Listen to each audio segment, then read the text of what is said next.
Near Yellowstone National Park, residents of a small community where a colored park wolf was shot by a local resident say visitors don't understand their community. MTN's John Shearer reports that the incident left locals worried about its effect on the tourism industry.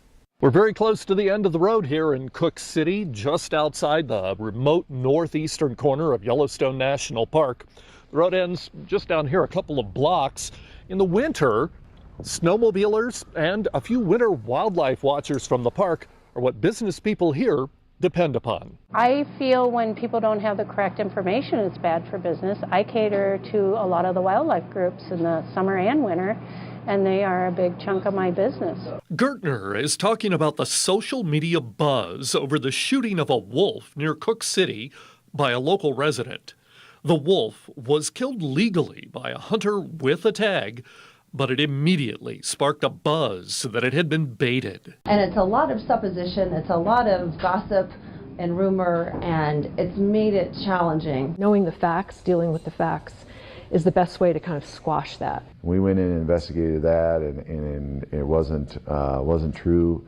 We haven't found any evidence that people are baiting wolves. No. But a lot of the growing number of wildlife tourists don't seem to know that. There is a lot of people that come in this area that think all of us locals are against the wolves, and it's not.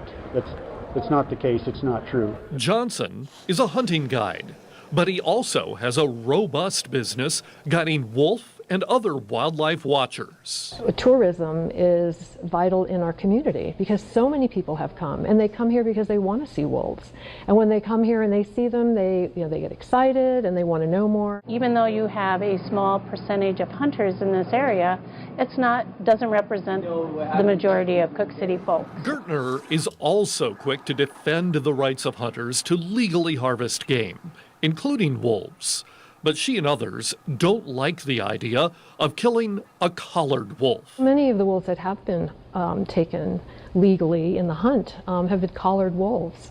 And when you lose that, you're losing a tremendous amount of data. But making the big animals, like wolves and bears, a part of your business plan also means making adjustments to your lifestyle. If you live in Gardiner, if you live in Cooke City, I have a dog, a small dog, and I typically step outside, especially at night, if I have to let him out. So my life has changed because I have a dog, and when I am back on the Bannock Trail now, knowing that the wolves are using that kind of as their pathway between here and the park, I keep my dog on a lead. But for most, those compromises are worth the payoff. People look at us and say, "Do you know how lucky you are to live here?"